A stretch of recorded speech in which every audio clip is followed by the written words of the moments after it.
I'm so excited for this video today because we are talking money. I'm a full-time PhD student, so I can't have a full-time job. So in this video, I'm going to be sharing my money tips that I use to save money, pay down my loans even though they're not due yet, and live my best life. What this video is not going to be is BS tips that are completely obvious, like live with roommates so you can save money or carpool to school so that you're saving on gas. Those are way too obvious. I'm going to be sharing the real deal things, the things that you haven't already thought of, the things that nobody told you in school. I'm going to be sharing what helps me, and I really hope that it helps you. After this intro, we'll get into it. Welcome to Grad Life Grind. If you're new to this channel, thank you for checking it out.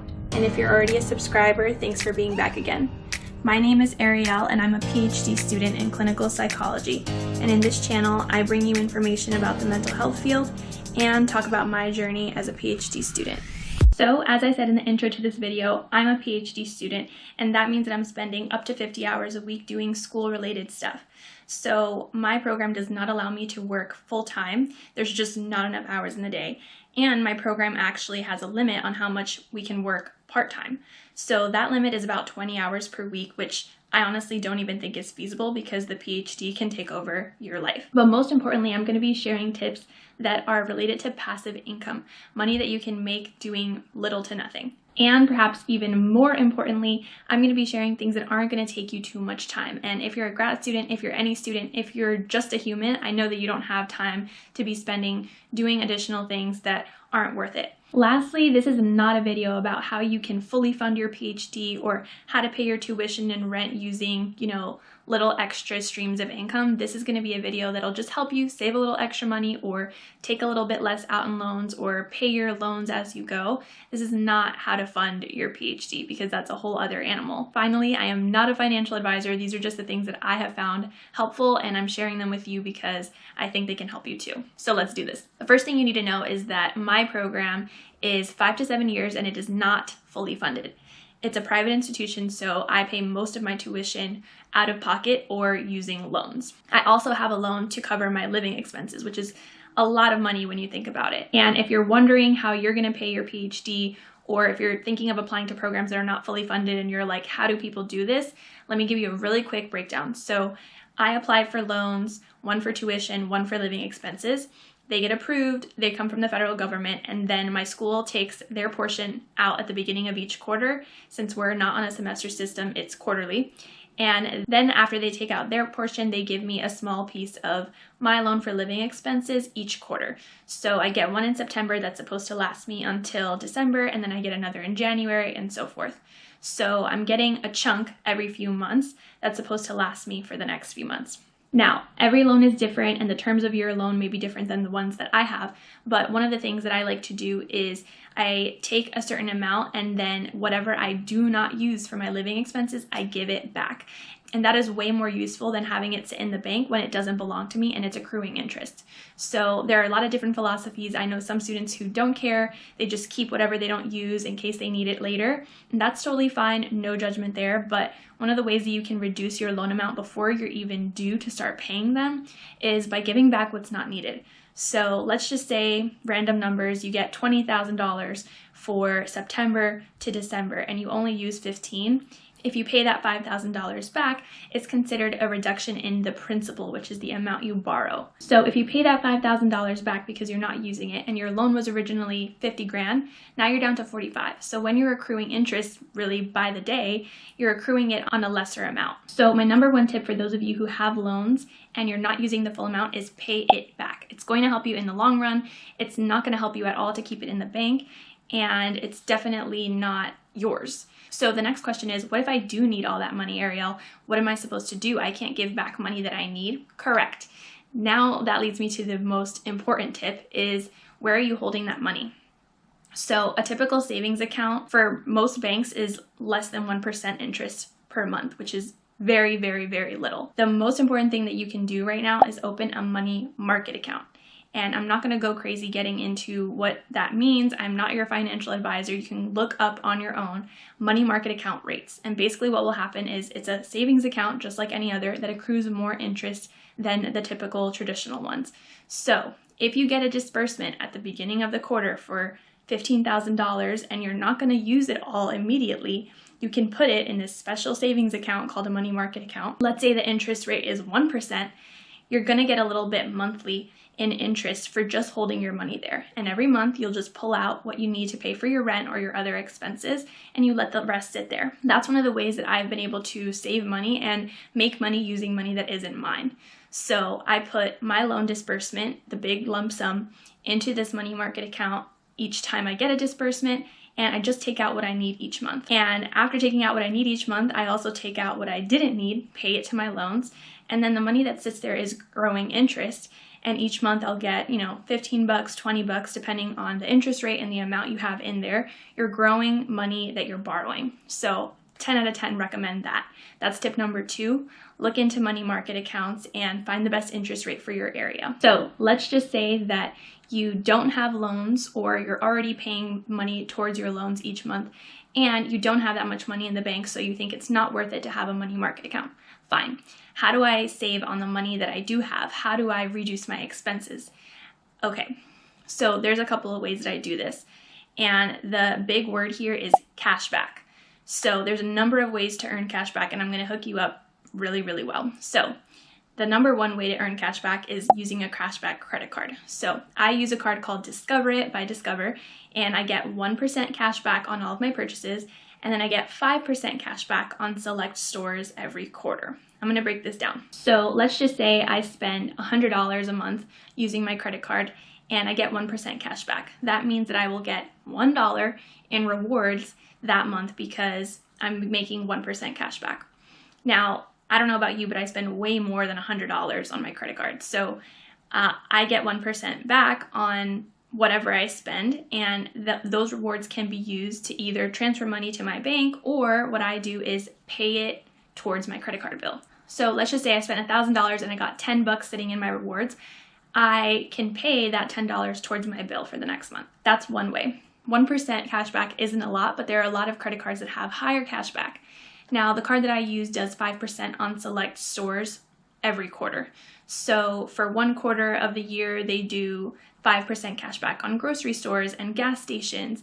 Then around the holidays, they do 5% cashback on Amazon and Target and Walmart. So places that you're gonna frequent during that time.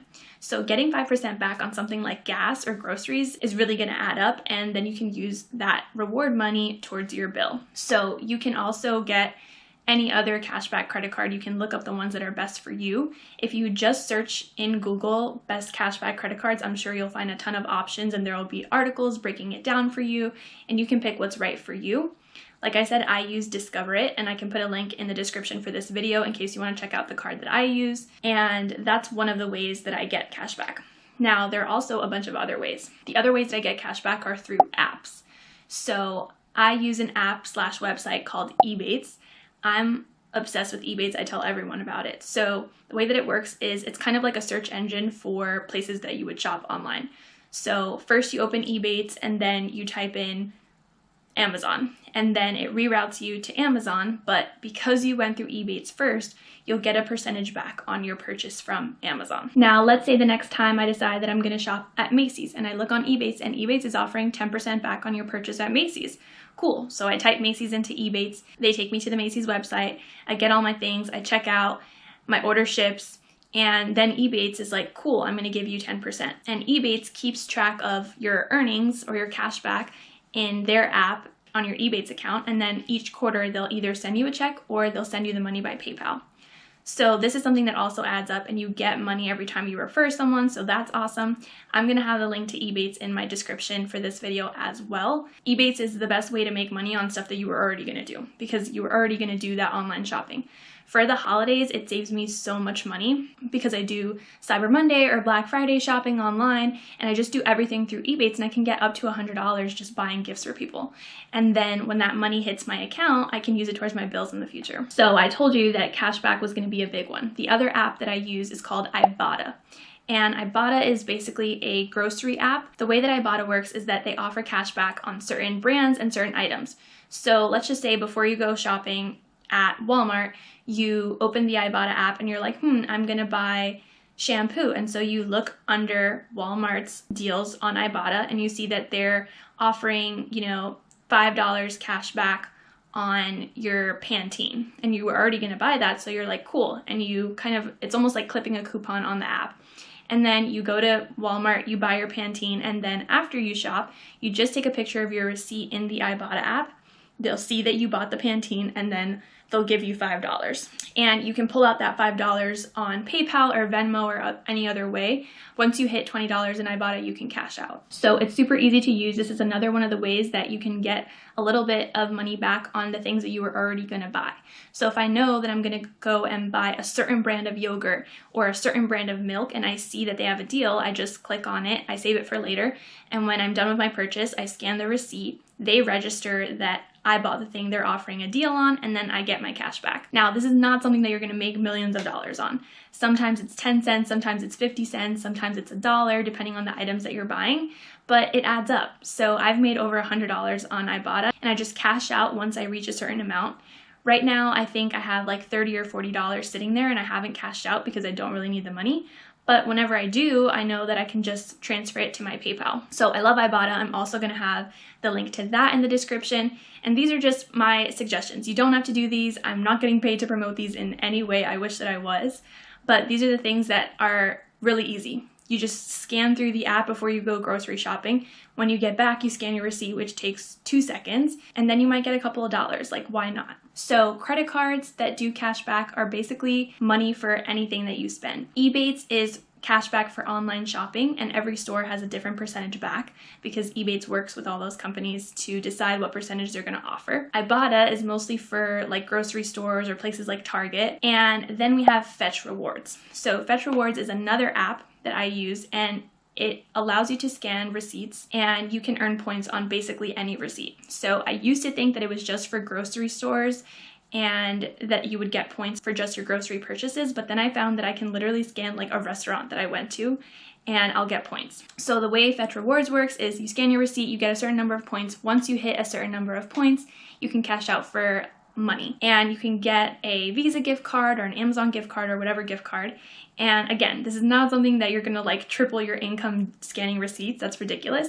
But if you're already buying stuff and you're already getting a paper receipt, then you might as well take half a second to scan it and then you get points. So this is another one that I'm gonna drop the link to in the description below, but it's another super easy way to earn money. And I know some people make fun of me that like I'm always scanning receipts, and I don't really care because it's money that I didn't have. Even if I only get 5 points or 20 points, like who cares? So sometimes FetchRewards gives you like 200 points because you used a brand that they're like promoting or something. And who knows, like I just scan it and see what happens. And I lose literally nothing by doing it. It doesn't take a lot of time, so I don't like to waste my time. I'm sure you don't either. But this is a super easy thing to do, and if you earn money while doing it, why not? Okay, so that was cashback. There's a ton of other cashback apps out there. I'm sure you can do your research and look for whatever works for you. I like to use Discover It, which is the credit card I have. I also use the Venture Card by Capital One. That's a travel card, so you get kind of miles for each dollar you spend, and that's important for me because I live really far from my family. And the other apps that I use are Ebates and Ibotta and FetchRewards. All those are going to be in the description for this video, so you can check that out, or you can do your own research and find whatever you like. So the next tip that I have for you while we're on the topic is related to grocery shopping. So actually one of the ways that I'm saving money on groceries right now is by using a grocery delivery service. And this is different from the ones like HelloFresh where you get ready-made or ready-to-cook meals. This is more like you're getting produce and actual grocery items delivered. I use Imperfect Foods. I love it so far. They support local farmers and they're actually cheaper than regular groceries. So this is another one that saves me time, money, and it's good for the environment because they're trying to reduce waste. They don't really package that much plastic in it, and it's supporting local farmers, which is also pretty important to me. So Imperfect Foods, I think I spend like 30 bucks a week getting the items for me and my partner, which is a lot cheaper. I feel like every time we went grocery shopping, we're spending over $100, and that was even when we were doing it weekly. So check out Imperfect Foods. That's going to be in the link to the description. If you want to see how it works, I have a reel on my Instagram that shows me going to my mailroom, picking up my grocery box, and then showing what's in it. So the other way that I'm able to save money as a grad student and still look pretty fly is by thrifting. And I hope you already know why fast fashion is so damaging. We're all guilty. We've all shopped at places that contribute to the fast fashion problem. So no shade if you are buying brand new clothes. But thrifting or buying things secondhand is one of the things that has saved me money, and also, of course, contributes to reducing the fast fashion problem. So recently I bought this shirt and like 5 or 6 other shirts for someone on Facebook Marketplace for like $20. So if you're bougie and you want to buy everything brand new, no shade, that's fine. But another grad student that I met told me that she bought all of her professional clothing for like practicum and jobs and interviews at Goodwill, and that it was actually really nice, high quality stuff. And I was like, wow, that's actually really cool. And I started doing that myself, and I found that it's a really great way to kind of spice up my wardrobe, buy things that are unique, and save money. So I recommend doing that. Another thing that I did during the pandemic was selling all of my unused, never worn, or worn a million times and I'm tired of it, clothes. So I used a bunch of apps, including like Facebook Marketplace, Mercari, and others, to sell some of my old clothes, and I made over $100 in just a couple of weeks. So if you have clothes lying around, all you need to do is take one Saturday or one day off, take pictures of everything, and then post it online. And this is one of those things that is also passive income, because you only need to take the pictures and post them to the apps like once.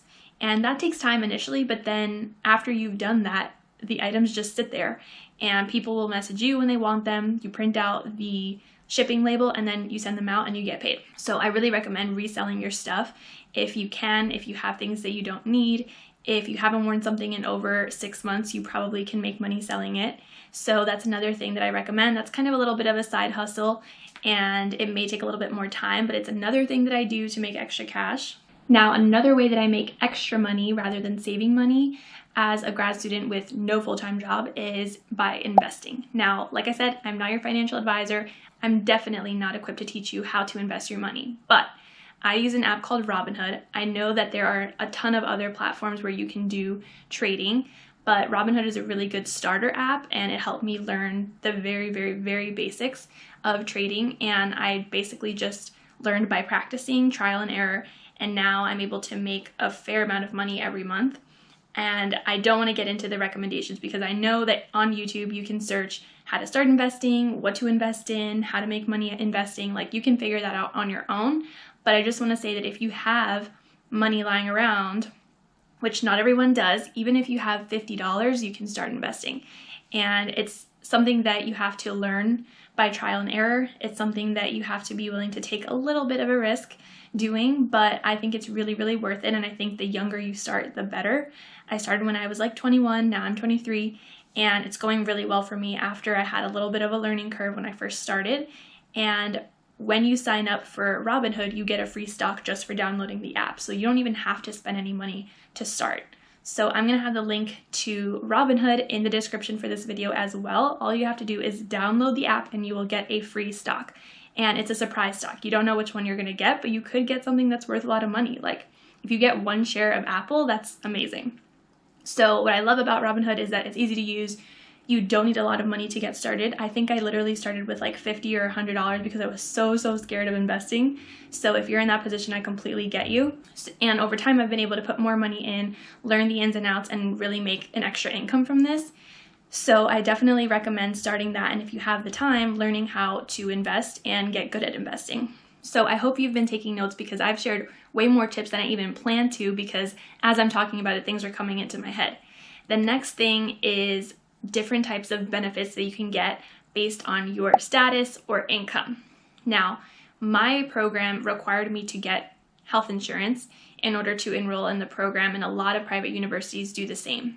So I think one thing that a lot of people don't know is that if you're a full-time graduate student and you don't have a steady income because you're not working, you are probably eligible for free healthcare from the government, which is Medicaid. In California, it's called Medi-Cal, but if you're not working, then you're eligible for that. So you can apply for that and then save all the money that you would normally spend on the school insurance. And I know that people have very different attitudes about government benefits, and there's a huge stigma attached to things like welfare and stuff like that.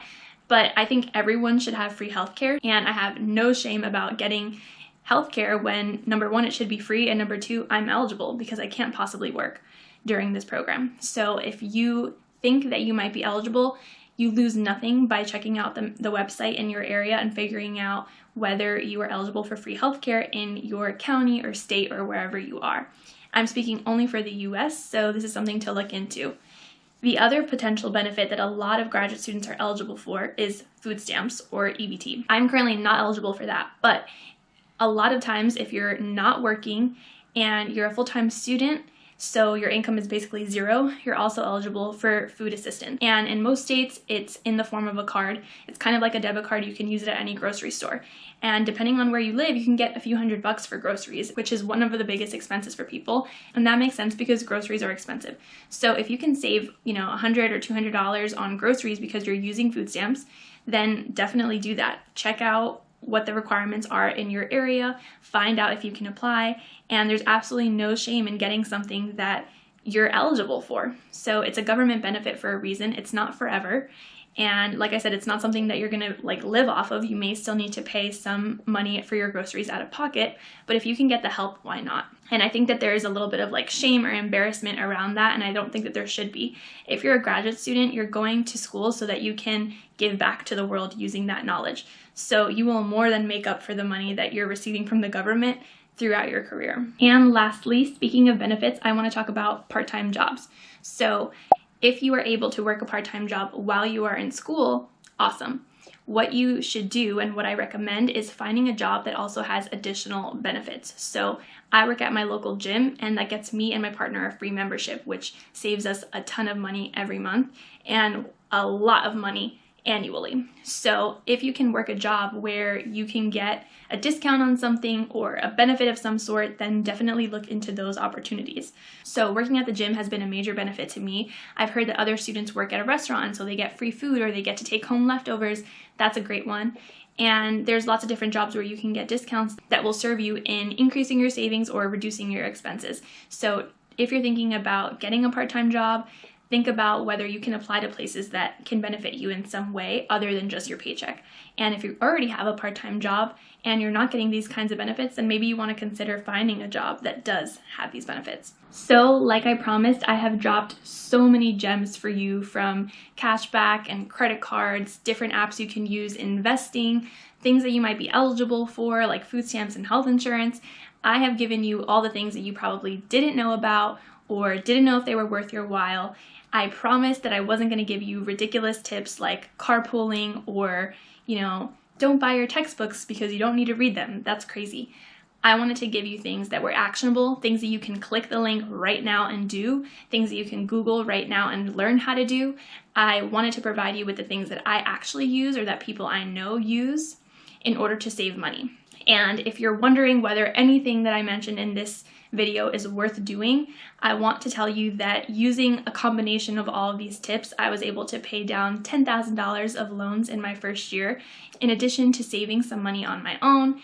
And I was able to work less than 20 hours a week because I never exceeded the amount that my school allowed me to work.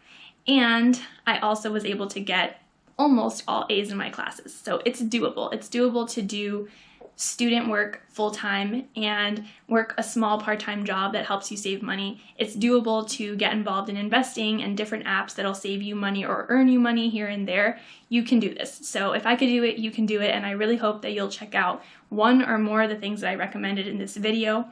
Please let me know in the comments which one was most helpful to you, and you can also head over to Instagram, follow Grad Life Grind if you're not already, and then DM me and let me know what you thought of this video. I love hearing from you. I love answering questions, and I hope that if you're not already subscribed that you'll do that right now. And you can also check out gradlifegrind.com for other resources that I have posted. Thanks for watching.